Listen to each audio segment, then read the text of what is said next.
मसीह में मेरे प्यारे भाइयों और बहनों, एक बार फिर से हम लोग धन्य प्रभु यीशु मसीह नासरी जी के नाम में आप सभी का स्वागत करते हैं। आज हम लोग इकट्ठे हुए हैं आपके सामने एपिसोड 5 को लेकर। हमारे बीच में रेवरेंड जितेंद्र स्टीफन जी हैं और मैं आपका अपना ब्रदर सतिंदर पॉल आपके बीच में हूँ। आइए हम ज़्यादा समय ना लेते हुए राज्य के विषय को और गहराई से समझने के लिए बातचीत करते हैं। बहुत धन्यवाद, आप हमारे शो पे आए।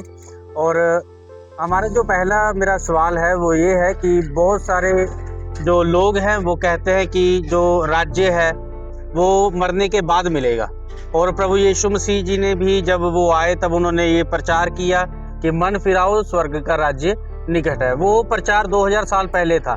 क्या आज वो राज्य आकर चला गया या वो आज राज्य एग्जिस्ट करता है? मैं सच में आपका धन्यवाद करता हूं कि परमेश्वर ने हम लोगों को ये मौका दिया है कि हम लोग आज एक बार फिर से लोगों के लिए वो रेवलेशंस को लेकर आए जो परमेश्वर की तरफ से हमें दिए गए हैं, क्योंकि ये जीवन बदलने वाले हैं। दरअसल जब प्रभु यीशु मसीह जी ने आज से तकरीबन 2000 साल पहले परमेश्वर के राज्य के बारे में प्रचार किया, तो वो राज्य उस समय से धरती पर दोबारा से राजा के द्वारा लाया गया। और जब वो राज्य लाया गया तो वो राज्य खत्म नहीं होता। पवित्र शास्त्र बाइबल में लिखा है वो बढ़ता चला जाएगा। आप ये देखिए, जब प्रभु यीशु मसीह जी ने इस गॉस्पेल को सुनाना शुरू किया था तब वो अकेले घर से निकले थे। उनके साथ फिजिकल रैलम के अंदर कोई भी नहीं था, लेकिन स्पिरिचुअल रैलम में पवित्र आत्मा जी पिता एक उनके संग थे। लेकिन जब वो निकले थे, आप ये देखेंगे यूहन्ना जो बपतिस्मा देने वाले थे वो अपने कुछ चेलों को कहते, 2 चेलों को कहते, वो देखिए परमेश्वर का मेमना जा रहा है।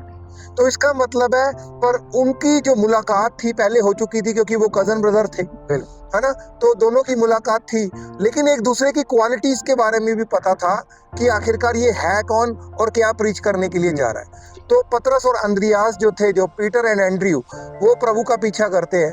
और प्रभु यीशु मसीह जी जब ये एक एक करके कहते हैं कि अकेला चला था, काफिला बनता चला गया, उसी सिनारियो को देखिए, वो जो प्रोक्लेम प्रभु यीशु मसीह जी ने किंगडम का करना स्टार्ट किया, उसके बाद आज इतना बड़ा काफिला बन चुका है कि पूरे वर्ल्ड के अंदर सबसे बड़ी जो जनसंख्या है, या कहिए प्रभु यीशु मसीह जी को मानने वाले लोग हैं। तो ये राज्य कभी पुराना नहीं होता। मत्ती 4 अध्याय उसकी 23 आयत को जरा आप पढ़ देंगे जरा। और यीशु सारे गलील में फिरता हुआ उनकी सभाओं में उपदेश करता और राज्य का सुसमाचार प्रचार करता और लोगों की हर प्रकार की बीमारी और दुर्बलता को दूर करता रहा। आप ये देखिए कि यहाँ पर राज्य का सुसमाचार लिखा है। इसका मतलब है जो सुसमाचार राजा जी के द्वारा सुनाया गया है वो सिर्फ राज्य का ही सुसमाचार है। तो राज्य का मतलब होता है एक ऐसा देश, एक ऐसा राज्य जो धरती पर एस्टैब्लिश होता है फिजिकल रैलम के अंदर भी। यानी परमेश्वर डायरेक्ट धरती पर इंटरवीन करते हैं और वहां का जो रूल है, वहां पे जो अपना रूल है वो लागू करते हैं। प्रभु यीशु मसीह जी, आप अगर पवित्र बाइबल के अंदर देखिए तो उन्होंने बहुत सारे ऐसे जो वर्सेस है, मत्ती 5 अध्याय उसकी 19 से 20 आयत है, मत्ती 6 अध्याय उसका 9 से 10 आयत है, मत्ती 6 अध्याय उसकी 33 आयत है, मत्ती 7 अध्याय 21 है, और मत्ती 9 अध्याय उसकी 35 आयत है, मत्ती 10 अध्याय उसकी 7 आयत है, मत्ती 11 अध्याय उसकी 12 आयत है, मत्ती 12 अध्याय उसकी 28 आयत है, मत्ती 13 अध्याय उसकी 11 आयत है, मत्ती 13 अध्याय उसकी 24 आयत है, मत्ती 13 अध्याय उसकी 33 आयत है, मत्ती 13 अध्याय उसकी 44 आयत है, मत्ती 13 अध्याय उसकी 47 से 50 आयत है, मत्ती 16 से 19 तक आयत है, मत्ती 18 से 3 तक आयत है, मत्ती 19 से 14 तक आयत है, मत्ती 19 से 28 तक आयत है। ये थोड़ी सी वर्सेस हैं जो मैंने आपको मत्ती और जो 4 गॉस्पल्स हैं उनके बीच में से बताई हैं। अगर आप इन वचनों को ध्यान से पढ़ेंगे तो उसमें साफ तौर पर परमेश्वर के राज्य के बारे में प्रभु यीशु मसीह जी ने कहा है। इसका मतलब है this is the strongest message, ये सबसे स्ट्रॉन्ग मैसेज है, क्योंकि पवित्र शास्त्र बाइबल में जब प्रभु यीशु मसीह जी ने हजारों बार इसको प्रायोरिटी दी ही है, तो हम आज उसका गॉस्पेल का प्रचार क्यों नहीं कर रहे। आप ये देखिए फिलिपियों की पत्री में ये लिखा है, हमारी जो नागरिकता है, our citizenship is not of this earth, बल्कि वो स्वर्ग से है। वहां से हम एक क्या है आइडेंटिफाई होता, हम वहां से एक उद्धारकर्ता को नीचे आने की बाट जो रहे हैं। तो वहां पर फिलिपियों की पत्री में ये साफ बात लिखी है। आगे आप रेवलेशंस में जाइए, आप किसी भी व्यक्ति को पढ़िए तो आपको ये पता लगेगा कि ये जो गॉस्पल ऑफ किंगडम है यही सिद्धांत है। यानी इसका मतलब है ये जीर्ण नहीं हुआ, ये खत्म नहीं हुआ, बल्कि ये बढ़ता चला जा रहा है जी। इसका प्रमाण मैं आपको बताना पूरे वर्ल्ड के अंदर एक एक करके राजा जो थे उनका राज्य समाप्त होता चला गया। उनकी जो सारी की सारी जो विरासत थी या जो राज्य था वो विलय हो गया, और विलय होने के बाद जो है आज आप कहीं भी घूम सकते हैं, आप कहीं भी आ जा सकते हैं, आपके ऊपर किसी भी तरह की कोई पाबंदी नहीं है जी। और लेकिन एक राजा का जो राज्य है जो स्वर्ग से डायरेक्ट धरती के ऊपर चलाया जाता है वो कभी खत्म नहीं हुआ और ना ही कभी होगा, क्योंकि उसका राज है। उसका राज ये है कि जो दुनिया के राजा थे उन लोगों ने लोगों के ऊपर जजिया लगाया, टैक्स लगाया, लोगों के ऊपर अत्याचार किए, उनका इस्तेमाल किया।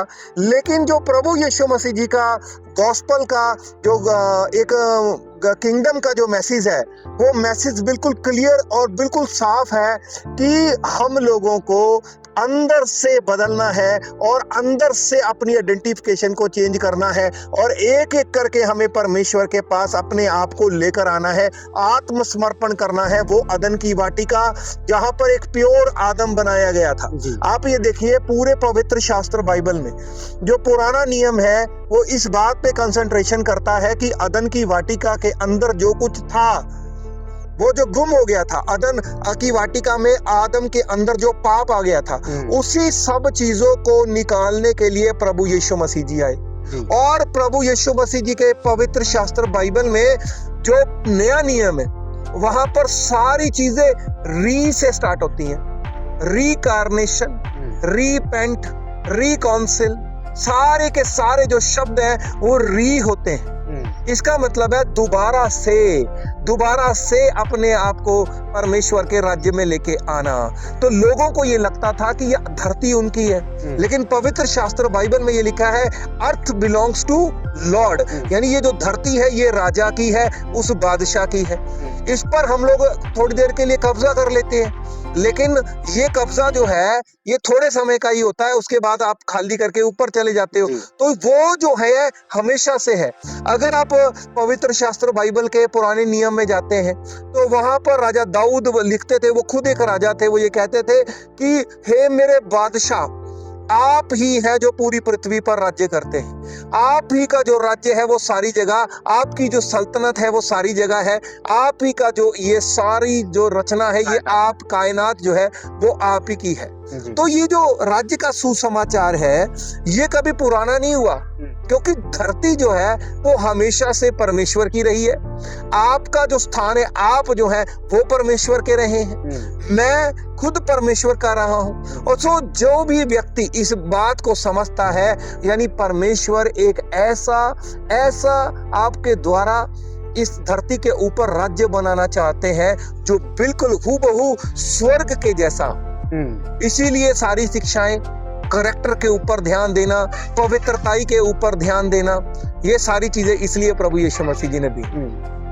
बहुत ही अच्छा पास्टर जी आपने समझाया। अच्छा, एक मेरा और सवाल है, वो ये है कि जैसा कि पवित्र शास्त्र बाइबल में एक वचन है जिसमें लिखा हुआ है कि सही समय के ऊपर मैं यहोवा सब कुछ पूरा करता हूँ। तो जब मसीहा इस संसार में आए तब रोमन राज्य था, तो वो भी कहीं ना कहीं एक राज्य के साथ कनेक्टेड है कि उसे हम लोग किस प्रकार से देखते हैं कि वो मसीह के आगमन का एक पहले ही मॉडल तैयार था, या मतलब उसे हम किस प्रकार से समझ सकते हैं? आप ये देखिए कि बड़ी हैरानीजनक ये बात है कि हमारे प्रभु यीशु मसीह जी ने, हमारे राजा जी ने जो रोमन राज में वहां पर पैदा हुए, वहां पर जो एक बार भी कभी रोमन राज को गलत नहीं बोला जी। एक बार लोगों ने पैसे के वृतांत को लेकर कहा कि ये पैसा किसको देना चाहिए, तो प्रभु यीशु मसीह जी कहते हैं ये कैसर को देना चाहिए। तो फिर बाद में एक बार दिखा कि प्रभु यीशु मसीह जी ने टैक्स भी पे किया। बिल्कुल। प्रभु यीशु मसीह जी की अगर बात करते हैं, पूरे गॉस्पल के अंदर एक बार भी उन्होंने ये नहीं कहा कि जो कैसर का अधिकार है वो गलत है जी। है ना। ये क्यों नहीं कहा?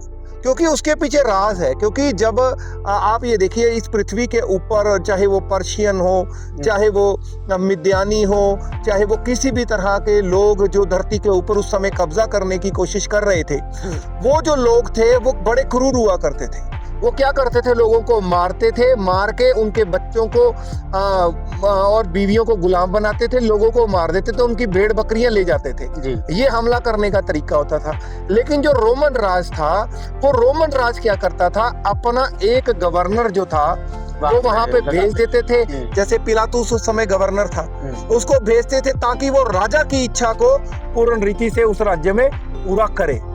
तो वहां पर अगर आप कहीं ना कहीं देखते हैं तो जैसे आजकल मिशंस पर पास्टर्स को भेजा जाता है, एक पास्टर को एक अलग जगह का विजन दिखाया जाता है कि तुम्हें यहाँ पर जाकर गॉस्पेल प्रीच करना है जी। क्योंकि प्रभु यीशु मसीह ने कहा कि go into the world and preach the gospel through out the world, यानी जाओ और पूरे संसार के अंदर सुसमाचार सुनाओ और तुम मेरे चेले बनाओ, अपने चेले नहीं, मेरे चेले यानी प्रभु यीशु मसीह जी के चेले, और जो बातें मैंने तुम्हें सिखाई है उसको तुम उनको मानना सिखाओ जी। तो असल में होता क्या है, मैं आपको एक वर्ष बताता हूँ, कुलुसियों की पत्री 1 अध्याय 13 से 14। He has delivered us from the domain of darkness and transfer us to the kingdom of his beloved son, in whom we have redemption and the forgiveness of sins। यानी हमें प्रभु यीशु मसीह जी ने अंधेरे के राज्य से छुड़ा लिया और अपने प्रिय बेटे के राज्य में प्रवेश करवा लिया। इसका मतलब क्या है? इसका मतलब है कि हमारे इर्दा गिर्द जो अंधकार है, अब एक बंदा परेशान है पाप की वजह से। अब एप्स्टीन्स फाइल्स की बात कीजिए। एप्स्टीन्स फाइल जो है अगर बाहर नहीं आता तो वो दबा हुआ रहता, तो लोगों को पता नहीं होता कि वहां पर कितना घिनौना काम चल रहा है। उसने अपना अलग से एक साम्राज्य बना रखा था। वो वहां पर उस साम्राज्य के अंदर लड़कियों के साथ जो हुआ, बच्चों के साथ जो हुआ, वो आज सबके सामने है। लेकिन वो किंगडम ऑफ डार्कनेस के तौर पर क्या कर रहा था? धरती के ऊपर कार्य कर रहा था। लेकिन प्रभु यीशु मसीह जी ने जिस राज्य का प्रचार किया, आप ये समझिए, जब एक मॉडल मूसा नबी को दिया गया था भी, आपने धरती के ऊपर मंदिर का निर्माण करना है। वो जो मंदिर का निर्माण जैसे करवाया गया था, वो पूरा का पूरा स्वर्ग का मॉडल था। ठीक है, स्वर्ग में भी ऐसे ही है जी। स्वर्ग में जो मॉडल है, आउटर कोर्ट, वहां पर प्रार्थना करना, पवित्र स्थान, अति पवित्र स्थान, इसी तरह से पवित्र शास्त्र बाइबल में लिखा, वो धरती के ऊपर जो बनाया गया था वो एक छवि थी आसमान की, यानी स्वर्ग में जो है उसकी छवि धरती पर बनाई गई थी। तो इसी तरह से जब नए नियम में प्रभु यीशु मसीह जी ने सुसमाचार, राज्य का सुसमाचार सुनाया, तो वो सेम वही मॉडल को इम्प्लीमेंट करने के लिए धरती के ऊपर आए, जिससे इस धरती को स्वर्ग बनाया जा सके। अब इसमें आपत्ति किसको हो सकती है? मसीहत कोई धर्म तो है नहीं, इसमें आपत्ति किसको हो सकती है कि एक राज्य से दूसरे राज्य में स्विच करना? प्रभु यीशु मसीह जी अगर ये आपको कहते हैं कि आप शांति बनाए रखो, तो क्या वो गलत है? प्रभु यीशु मसीह जी कहते हैं कि तुम एक दूसरे से प्यार से रहो। प्रभु यीशु मसीह जी कहते हैं कि अपने पड़ोसी को अपने समान प्रेम करो। प्रभु यीशु मसीह जी कहते हैं कि तुम दूसरों को अपने से बेहतर जानो। प्रभु यीशु मसीह जी हमें सिखाते हैं कि हमें परमेश्वर को अपने पूरे दिल जान से प्यार करना है। कि क्या ये शिक्षाएं कुछ ऐसी शिक्षाएं हैं जो हमें गलत रास्ते पर लेकर जा रही हैं? नहीं, लेकिन वो लोग इस बात पे आपत्ति करते हैं जो अंधेरे के राज्य के अंदर हैं और जिनके अंदर शैतान बैठा हुआ है और लगातार ये बात करता है कि हाँ, इनको घमंड में रहना, पाप में रहना है और पूरे अंधेरे में रहना है। तो जब प्रभु यीशु मसीह जी के गॉस्पेल की जो हम बात करते हैं, तो वो एक ऐसा मॉडल लेकर धरती के ऊपर आए जिसमें आपका घर जो है, बहुत सारे लोग इस बात की गवाही देंगे कि जब वो प्रभु यीशु मसीह जी के पास आए तो उनके घर में अचानक से कलेश खत्म हो गया जी। बहुत सारे लोग इस बात की गवाही देंगे कि उनके घर से अचानक विपत्ति चली गई। बहुत सारे लोग कहेंगे कि उनके घर से बीमारी चली गई। बहुत सारे लोग कहेंगे जो काम उनके चलते नहीं थे, ब्लेस्ड नहीं थे, अंडर कर्स था, वो व्यक्ति ब्लेस्ड हो गया। जी अगर ये गवाही आपके जीवन के अंदर है, आपके बच्चों को परमेश्वर ने बचा दिया है, तो इसका मतलब है आप अंधेरे से राज्य अंधेरे से छुटकर स्वर्ग के राज्य की और किंगडम ऑफ लाइट की ओर आ गए हैं। सो ये जो राज्य है, ये मरने के बाद जो मिलने वाला है वो एक गिफ्ट है, लेकिन यहाँ पर धरती पर जो राज्य बढ़ रहा है, जो धरती के ऊपर प्रभु यीशु मसीह जी शिक्षाओं से राज्य बढ़ रहा है, ये अद्वैत है और अच्छाई को कभी भी बुराई खत्म नहीं कर सकती। बहुत ही अच्छा पास्टर जी आपने समझाया राज्य के विषय में।